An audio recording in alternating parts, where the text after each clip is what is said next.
Antes de que escuches todo esto, si esta historia se te pega en la cabeza, ya deja el like y suscríbete, porque algunas verdades no pueden desescucharse. ¿Sabes esa certeza tranquila de que conoces a tu familia? Él también la tenía, y tal vez habría sido mejor si nunca hubiera decidido quedarse esa última noche en el hospital. El abuelo Matías llevaba 3 días conectado a máquinas que respiraban por él, con esa mirada vidriosa que ya no enfocaba nada. Los médicos habían sido claros. Era cuestión de horas. Toda la familia se había despedido ya, menos él. Nicolás siempre había sido el nieto favorito, el único que escuchaba las historias repetidas del viejo sin mostrar aburrimiento. Pero esa noche, cuando las luces del hospital se atenuaron y el pasillo quedó en silencio, algo cambió en los ojos de su abuelo. Recuperaron ese brillo familiar, esa lucidez que lo había caracterizado durante 84 años. «Nico», murmuró con una voz que parecía arañar su garganta. «Seca, tengo que contarte algo antes de irme». Nicolás se acercó, pensando que serían las típicas palabras de despedida. Tal vez una bendición o un consejo final. Pero la mano arrugada de su abuelo se aferró a su muñeca con una fuerza que no debería tener alguien tan cerca de la muerte. «Sobre tu abuela Elena», continuó, y había algo en su tono que hizo que el estómago de Nicolás se contrajera. «Hay algo que nunca supiste, algo que nadie sabe». El monitor cardíaco comenzó a emitir pitidos más rápidos. Los ojos del viejo se llenaron de lágrimas que se deslizaron por sus mejillas hundidas. «Ella no murió como te dijimos». Las palabras flotaron en el aire aséptico del hospital como una revelación tóxica. Nicolás sintió que algo se desplomaba dentro de él, algo que había sido sólido durante sus 32 años de vida. «¿Qué quieres decir, abuelo?» Pero Matías cerró los ojos, como si el esfuerzo de esas palabras lo hubiera agotado completamente. Su respiración se volvió irregular, y Nicolás tuvo la horrible certeza de que su abuelo se estaba llevando algo que cambiaría todo. ¿Has sentido alguna vez ese momento en que sabes que tu vida acaba de dividirse en un antes y un después, pero aún no entiendes por qué? Si sigues aquí, comenta, no puedo parar, porque él tampoco pudo. Nicolás no durmió esa noche. Se quedó sentado junto a la cama de su abuelo, observando cómo su respiración se volvía cada vez más laboriosa, esperando que recuperara la conciencia lo suficiente para explicar esas palabras que ahora le quemaban por dentro. Pero Matías no volvió a despertar. Murió a las 6:47 de la mañana, mientras los primeros rayos de sol se filtraban por las persianas del hospital. Su último aliento llevó consigo el secreto que había mantenido guardado durante décadas. Nicolás manejó hasta su casa en piloto automático, con las palabras de su abuelo resonando en su cabeza como un eco perturbador. «Ella no murió como te dijimos». ¿Qué significaba eso? Su abuela Elena había muerto de cáncer cuando él tenía 12 años. Había estado en el funeral, había visto el ataúd, había llorado sobre su tumba. Al llegar a su apartamento, se dirigió directamente al armario donde guardaba las cajas, con fotografías familiares. Sus manos temblaban mientras buscaba las fotos de su abuela. Ahí estaba ella, una mujer menuda con ojos gentiles y una sonrisa que siempre le había parecido ligeramente melancólica. En todas las fotos posteriores a 1987, ella aparecía más delgada, más frágil. Los efectos del cáncer le habían explicado. Pero ahora, mirando esas mismas fotografías, Nicolás notó algo que nunca había percibido antes. En los ojos de su abuela había algo más que tristeza por la enfermedad. Había miedo, un miedo profundo y constante que parecía crecer con cada foto más reciente. Su teléfono sonó. Era su madre. «Hijo, ¿cómo estás? Sé que la muerte del abuelo debe ser muy dura para ti». «Mamá», dijo Nicolás, y su voz sonó extraña incluso para él. «Necesito preguntarte algo sobre la abuela Elena». Hubo un silencio al otro lado de la línea. Un silencio demasiado largo. «¿Qué quieres saber, Nico?» ¿Realmente murió de cáncer?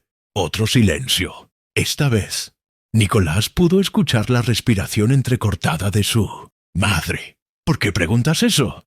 Había algo en su tono, una tensión que no había estado ahí segundos antes. Como si la pregunta hubiera tocado algo que debía permanecer enterrado. Nicolás mintió. Le dijo a su madre que solo estaba recordando a su abuela, que tal vez el dolor por la muerte de su abuelo lo estaba haciendo nostálgico. Pero el daño ya estaba hecho. Había escuchado ese quiebre en la voz de su madre, esa pausa demasiado calculada. Durante los días siguientes, mientras organizaba el funeral de su abuelo, Nicolás comenzó a prestar atención a cosas que antes había ignorado. La forma en que su tío Roberto desviaba la mirada cada vez que alguien mencionaba a Elena. Cómo su tía Carmen cambiaba de tema abruptamente cuando surgía el nombre de su abuela. Pequeños gestos que había normalizado durante años, pero que ahora se sentían como piezas de un rompecabezas. Siniestro. El funeral fue una ceremonia sencilla. La familia se reunió en el cementerio San Miguel, el mismo lugar donde estaba enterrada su abuela. Mientras escuchaba al sacerdote hablar sobre la vida ejemplar de Matías, Nicolás se encontró mirando fijamente la lápida de Elena, a unos metros de distancia. Elena Vázquez de Morales, 1943-1995, amada esposa y madre. 52 años. Había muerto muy joven. Eso siempre se lo habían dicho. El cáncer la había consumido rápidamente. Pero ahora, parado frente a su tumba, Nicolás se preguntó si alguna vez había visto un certificado de defunción. Si alguna vez había cuestionado por qué no había fotos de ella durante el supuesto tratamiento. Después del entierro, mientras la familia se dispersaba, Nicolás se acercó a su primo Daniel, el hijo mayor de su tío Roberto. Siempre habían sido cercanos, y Daniel era solo 2 años mayor que él. Daniel, ¿tú recuerdas algo raro sobre la muerte de la abuela Elena? Su primo se quedó inmóvil, con una expresión que Nicolás no pudo descifrar. ¿Raro? ¿Cómo qué? No sé. ¿Alguna vez te pareció extraño que nunca hablaran mucho de su enfermedad? ¿O que no hubiera fotos de ella en el hospital?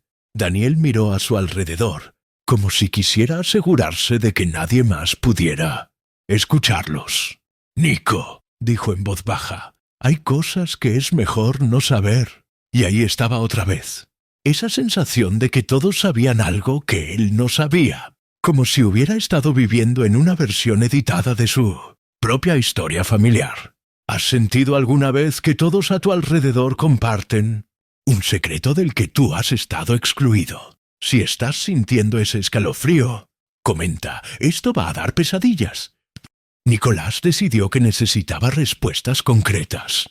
Al día siguiente, se dirigió al registro civil con la esperanza de encontrar el certificado de defunción de su abuela. Tenía derecho a solicitarlo como familiar directo. La empleada, una mujer mayor con lentes gruesos, revisó su sistema por varios minutos antes de levantar la vista con expresión confundida. Señor Morales, aquí dice que su abuela Elena Vázquez está registrada como desaparecida, no como fallecida. Las palabras golpearon a Nicolás como un puñetazo en el estómago. ¿Desaparecida? Eso debe ser un error. Ella murió en 1925. Yo estuve en su funeral. La mujer revisó nuevamente, tecleando con dedos temblorosos. Lo siento, pero aquí está muy claro. Elena Vázquez de Morales fue reportada como desaparecida el 15 de marzo de 1925. El reporte fue hecho por su esposo, Matías Morales. Nunca se cerró el caso porque nunca se encontró el cuerpo. Nicolás sintió que el piso se movía bajo sus pies. El mundo que había conocido durante 32 años se estaba desmoronando con cada palabra. ¿Puede darme una copia de ese reporte? Por supuesto, pero necesitará esperar unos minutos mientras lo imprimimos. Mientras esperaba, Nicolás trató de procesar lo que acababa de escuchar. Su abuela no había muerto de cáncer, había desaparecido, y su familia había montado un funeral falso, había mantenido una mentira durante décadas. ¿Por qué? El reporte de desaparición era escueto pero revelador. Elena había salido de casa la mañana del 15 de marzo para hacer unas compras y nunca había regresado. Su automóvil fue encontrado abandonado en el estacionamiento de un supermercado en las afueras de la ciudad. No había señales de lucha, no había testigos, no había pistas. Pero lo que más perturbó a Nicolás fue la descripción física de su abuela en el reporte. La señora Vázquez había perdido peso considerable en los últimos meses y parecía estar bajo mucho estrés emocional. No había mención de cáncer, solo estrés emocional. Esa noche, Nicolás no pudo comer. Se quedó sentado en su cocina, mirando el reporte una y otra vez, tratando de entender cómo era posible que toda su familia hubiera participado en semejante engaño. Y por primera vez desde la muerte de su abuelo, se preguntó si Matías había planeado llevarse este secreto a la tumba. ¿Por qué había decidido confesarle justo a él? ¿Y qué había querido decir exactamente con «no murió como te dijimos»? La respuesta a esa pregunta iba a ser peor de lo que podía imaginar. Nicolás necesitaba confrontar a su familia, pero primero quería más evidencias. Recordó que después de la supuesta muerte de su abuela, sus abuelos habían vivido en una casa vieja en el barrio La Floresta. Cuando Matías se mudó a un apartamento más pequeño hace 5 años, esa casa había quedado vacía, esperando ser vendida. Su madre tenía las llaves. «¿Para qué quieres ir a esa casa vieja, Nico?», le preguntó cuando la llamó. «Está todo empolvado y húmedo. Además, ya sabes cómo me pone nerviosa ese lugar». Otra reacción extraña.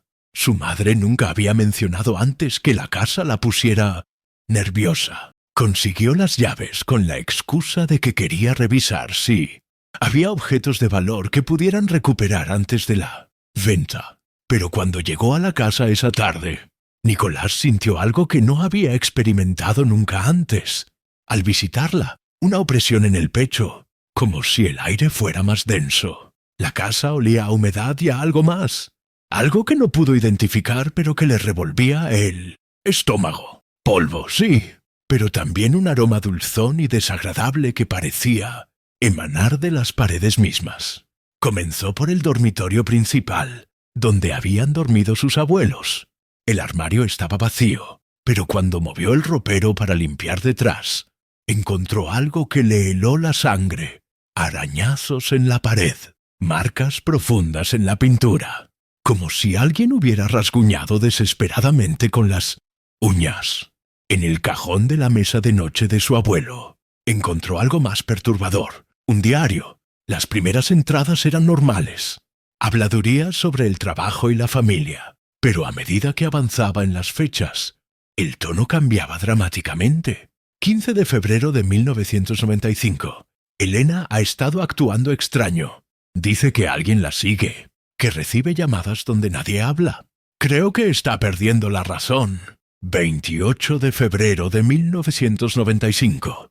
Encontré a Elena escondida en el closet esta mañana. Decía que ellos habían venido por ella durante la noche. No había nadie en la casa. 10 de marzo de 1995. Elena no ha salido de la habitación en 3 días. Solo susurra cosas que no puedo entender. Los vecinos han empezado a preguntar por qué no la ven. Y entonces, la entrada final. 15 de marzo de 1995. Ya no puedo más. Elena grita por las noches que la van a matar. Dice que sabe algo que no debería saber. Hoy tomé una decisión. Dios me perdone. Nicolás dejó caer el diario. Sus manos temblaban tanto que apenas podía sostenerlo. ¿Qué había hecho su abuelo? ¿Qué decisión había tomado? Y entonces escuchó algo que le paralizó completamente. Pasos. En el piso de arriba. Pero él era la única persona en la casa. Los pasos se detuvieron justo encima de donde él estaba. ¡Parado! Nicolás contuvo la respiración escuchando. Por un momento, el silencio fue total. Luego, un crujido suave, como si alguien estuviera tratando de caminar sin hacer ruido. Con el diario aún en sus manos temblorosas, Nicolás se dirigió hacia las escaleras. Cada escalón crujía bajo su peso, amplificando cada sonido en el silencio opresivo de la casa. Llegó al segundo piso y se detuvo en el pasillo. 3 habitaciones, la que había sido suya cuando se quedaba a dormir de niño, una habitación de huéspedes, y el pequeño estudio donde su abuelo guardaba sus libros y papeles. La puerta del estudio estaba entreabierta. Él estaba seguro de que la había cerrado cuando bajó. Empujó la puerta lentamente. La habitación estaba exactamente como la recordaba. Escritorio de madera oscura, estanterías llenas de libros y una ventana que daba al patio trasero. Pero había algo diferente. Sobre el escritorio había papeles esparcidos que no habían estado ahí antes. Se acercó con cautela. Eran cartas.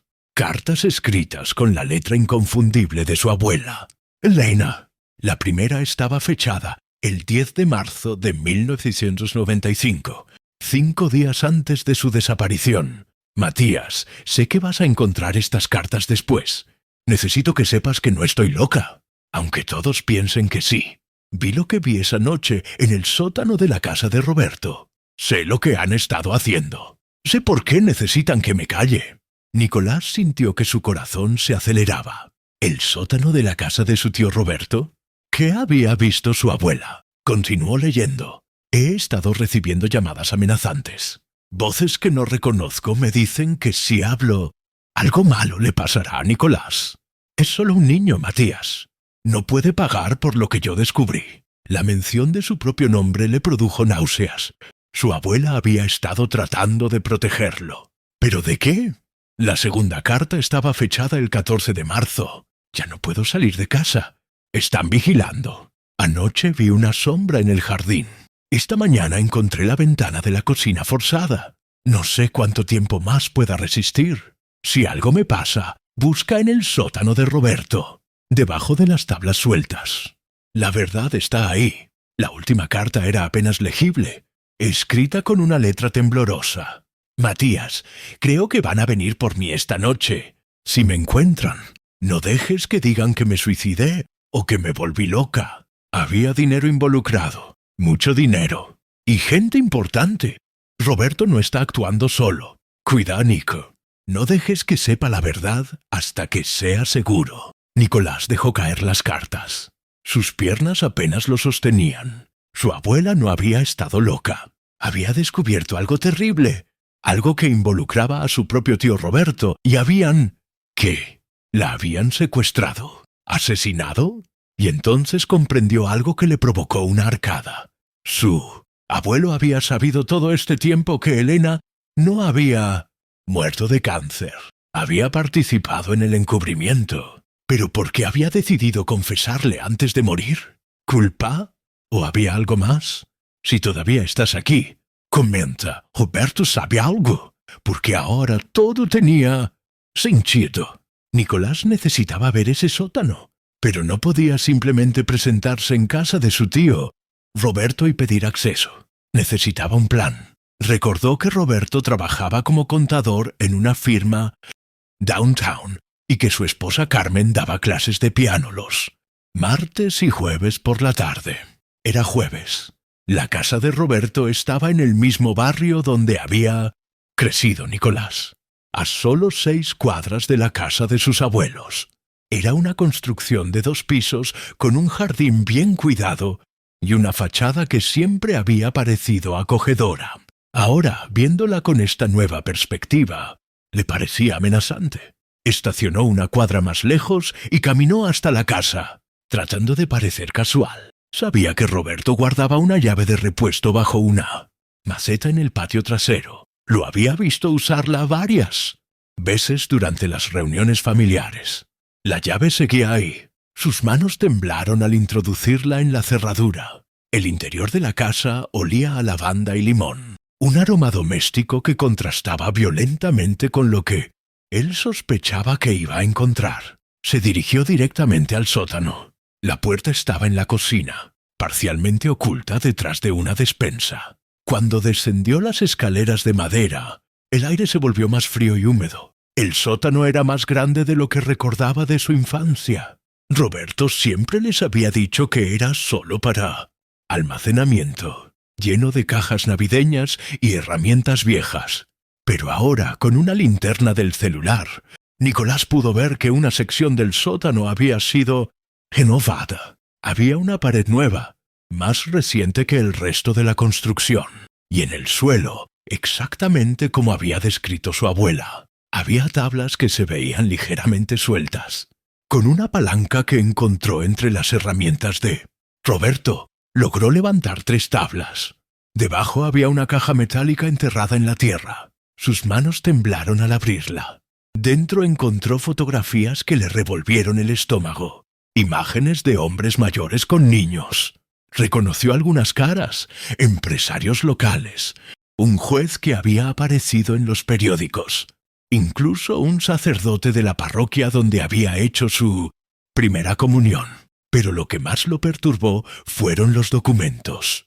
Registros de transacciones, números de cuentas bancarias y una lista de nombres con fechas y cantidades de dinero. Roberto no era solo un participante, era el organizador, financiero de algo monstruoso. Y en la parte inferior de la caja encontró algo que le paralizó completamente. Una fotografía de él mismo a los 12 años, tomada el día de su primera comunión. En el reverso, alguien había escrito con tinta roja: próximo. Nicolás vomitó ahí mismo, en el sótano de su tío.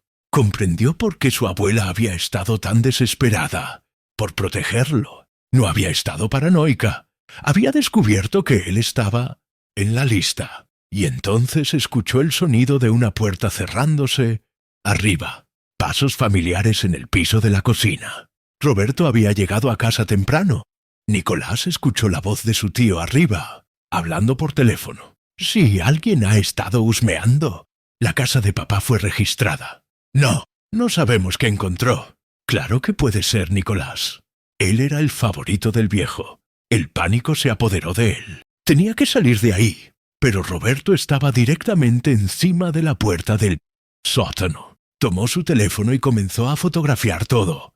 Los documentos, las fotos, la lista de nombres. Su mano temblaba tanto que algunas salieron borrosas, pero logró capturar lo esencial. «Tenemos que actuar rápido», continuó Roberto. «Si él sabe lo mismo que sabía Elena, vamos a tener el mismo problema». Nicolás guardó todo en la caja y la enterró nuevamente, colocando las tablas en su lugar. Pero cuando intentó subir las escaleras, escuchó que Roberto se acercaba a la puerta del sótano. Se escondió detrás de unas cajas viejas justo cuando la puerta se abría. Los pasos de Roberto bajaron lentamente las escaleras.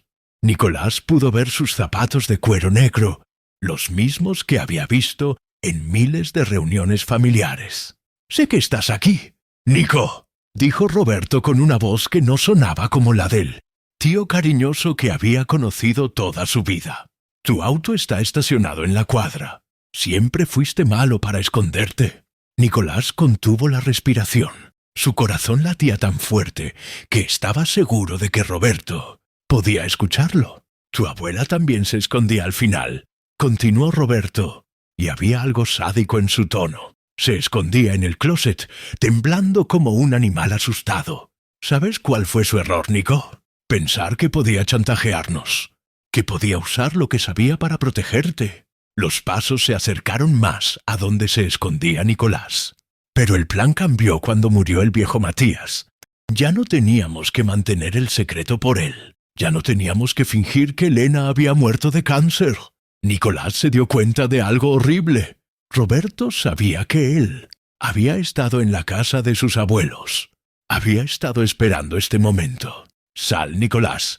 Hablemos como familia». Pero había algo en esa voz que le decía que si salía de su escondite, nunca saldría de ese sótano. Tenía las fotografías en su teléfono. Tenía evidencia. Pero primero necesitaba salir vivo de ahí. Y entonces escuchó algo que le heló la sangre. «Roberto». Estaba marcando un número en su teléfono. «Sí, soy yo. Tenemos un problema. Va a necesitar el mismo tratamiento que Elena». Comenta: «No puede ser Roberto si aún no puedes creerlo». Porque él tampoco podía. Nicolás sabía que tenía minutos, tal vez menos.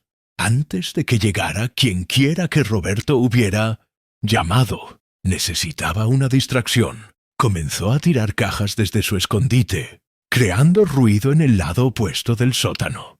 Roberto se dirigió hacia el sonido y Nicolás aprovechó para correr hacia las escaleras. ¡Nicolás!, gritó Roberto detrás de él, pero él ya estaba subiendo los escalones de 2 en 2. Salió corriendo de la casa y se dirigió a su auto, pero cuando intentó arrancarlo, no encendió. Roberto había saboteado algo. Desde la ventana de la cocina, pudo ver a su tío hablando frenéticamente por teléfono. Nicolás comenzó a correr por las calles del barrio donde había crecido, pero ahora todo se veía diferente. Cada sombra podía ocultar a alguien que lo buscaba. Cada auto que pasaba podía estar siguiéndolo. Llegó jadeando a una cabina telefónica y marcó el número de su madre. Necesitaba advertirle, pero cuando ella contestó, su voz sonaba extraña. «Nico, ¿dónde estás?» «Mamá, necesito que me escuches. Roberto está involucrado en algo terrible». «Nicolás», lo interrumpió su madre, y había algo final en su tono. «Ven a casa. Ahora». «Mamá, Roberto me contó que encontraste algunas cosas que no debías encontrar. Ven a casa. Tenemos que hablar». La línea se cortó. Nicolás se quedó parado en la cabina, sosteniendo el auricular. Su madre también sabía. Por supuesto que sabía. Toda su familia había estado involucrada en el encubrimiento. Pero había algo peor. Se dio cuenta de que no tenía a dónde ir. No podía confiar en ningún miembro de su familia. Y las personas en esas fotografías incluían autoridades locales. ¿A quién podía acudir? Entonces recordó las palabras de su abuelo en el hospital. Hay algo que nunca supiste, algo que nadie sabe. ¿Y si había más? ¿Y si lo que había encontrado en el sótano de Roberto era solo una parte de algo mucho más grande? Necesitaba regresar a la casa de sus abuelos. Tenía la sensación de que había pasado por alto algo importante, pero cuando llegó caminando al barrio La Floresta, vio algo que le confirmó sus peores temores. Había una camioneta negra estacionada frente a la casa de sus abuelos, y 2 hombres con trajes oscuros estaban entrando por la puerta principal. Habían llegado antes que él, y entonces su teléfono sonó. Un número desconocido. «Hola, Nicolás», dijo una voz que no reconoció. «Tenemos que hablar». «¿Quién es?», preguntó Nicolás, aunque una parte de él ya sabía que no quería escuchar la respuesta. «Alguien que conocía muy bien a tu abuela Elena. Alguien que ha estado esperando 30 años para que alguien de la familia tuviera el valor de buscar la verdad». La voz era de un hombre mayor, con un acento que no pudo identificar. «Si quieres saber qué le pasó realmente a Elena, encuentra la iglesia San Sebastián en el centro. Hay una cripta debajo del altar principal. Tienes 1 hora antes de que ellos se den cuenta de que estás ahí». «¿Quiénes ellos?» «Las mismas personas que mataron a tu abuela porque descubrió su operación. Las mismas personas que han estado financiando esa red durante décadas. Tu tío Roberto es solo un empleado, Nicolás. Un contador que lava dinero». La línea se cortó. Nicolás miró hacia la casa de sus abuelos. Los hombres de traje habían salido y estaban registrando su auto abandonado. Uno de ellos hablaba por radio. No tenía opción. Tomó un taxi al centro de la ciudad. La iglesia San Sebastián era una construcción colonial que había visitado varias veces con su familia. Nunca había prestado atención a los detalles arquitectónicos, pero ahora notó que había símbolos extraños tallados en las columnas laterales. Símbolos que no pertenecían a la iconografía católica tradicional. El interior estaba vacío, excepto por una anciana que rezaba en la primera fila. Nicolás esperó hasta que se fuera y luego se dirigió al altar. Detrás del altar principal encontró una pequeña puerta que parecía ser para mantenimiento. Estaba entreabierta. La cripta era mucho más antigua que la iglesia de arriba. Las paredes eran de piedra original y había nichos tallados donde probablemente habían enterrado a personas importantes siglos atrás. Pero lo que encontró allí cambió todo lo que creía saber sobre su familia y su ciudad. En las paredes había fotografías modernas, reuniones de mintos, hombres influyentes, ceremonias que no parecían religiosas y documentos que databan de los años 60. Era como un archivo secreto de décadas de corrupción. En el centro de la cripta había una mesa de piedra y sobre ella un expediente con su nombre. Lo abrió con manos temblorosas. Dentro había un historial completo de su vida. Dónde había estudiado, dónde trabajaba, sus relaciones, incluso fotografías de él que habían sido tomadas sin su conocimiento durante los últimos meses. Pero lo más perturbador era un documento fechado la semana anterior, después de la muerte de su abuelo, Nicolás Morales. Representa un riesgo de seguridad nivel 3.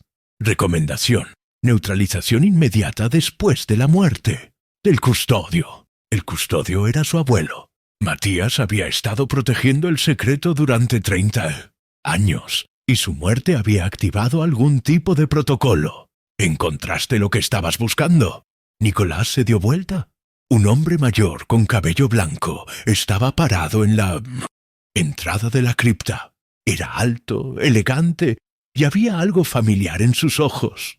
«Soy el doctor Mendoza», dijo el hombre. «Trabajé con tu abuela Elena en el hospital antes de que descubriera nuestra operación.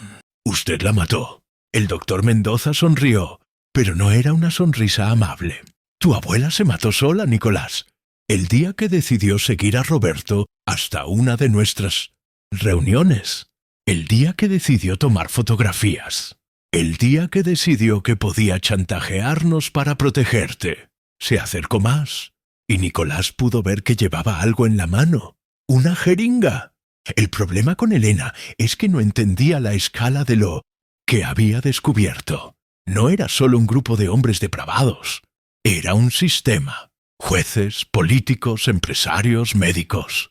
Todos necesarios para mantener funcionando algo mucho más grande.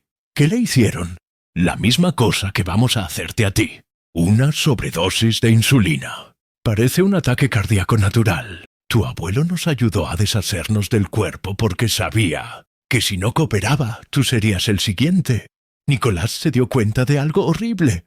Su abuelo no había confesado por culpa. Había confesado porque sabía que después de su muerte ya no podría protegerlo. Él me contó porque sabía que ustedes vendrían por mí.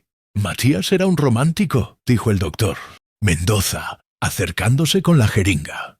Pensó que si tú sabías la verdad, podrías escapar. No entendía que la verdad es precisamente lo que te va a matar. Nicolás retrocedió hasta chocar con la pared de piedra. No había salida. Pero entonces Nicolás recordó algo que había visto en el expediente. Una fotografía de él tomada desde la ventana de su apartamento. Quien la había tomado estaba parado en el edificio de Midland, enfrente, en el mismo lugar donde usted ha estado viviendo, en el apartamento frente al mío, dijo, y vio un destello de sorpresa en los ojos del doctor Mendoza. Muy observador, igual que tu abuela. Ella no descubrió la operación por accidente. Usted quería que la descubriera. El doctor Mendoza se detuvo, con la jeringa a pocos centímetros del brazo de Nicolás. Explicate. Mi abuela era enfermera. Tenía acceso a registros médicos, a historias clínicas de niños. Usted necesitaba esa información para seleccionar víctimas, pero no podía obtenerla directamente sin levantar sospechas. Nicolás vio que había dado en el blanco. La expresión del doctor Mendoza cambió, así que la sedujo, la manipuló para que le diera información sin que ella se diera cuenta. Pero Elena era más inteligente de lo que usted pensaba. Comenzó a notar patrones. Niños que habían sido sus pacientes y que después aparecían en situaciones sospechosas. Elena era brillante, admitió el doctor Mendoza, bajando ligeramente la jeringa.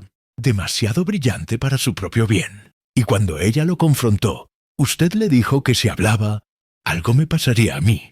La chantajeó con mi seguridad para que siguiera dándole información.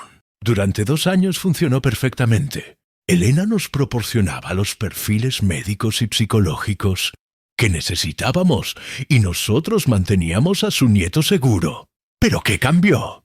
El doctor. Mendoza sonrió, y esta vez había algo genuinamente sádico en su expresión. Lo que cambió, querido Nicolás, es que cumpliste 12 años. La edad perfecta según nuestros estándares. Elena se dio cuenta de que todo este tiempo había estado ayudándonos a seleccionar víctimas, incluyendo a su propio nieto. Nicolás sintió náuseas. Su abuela había estado trabajando involuntariamente para los mismos monstruos que planeaban abusar de él.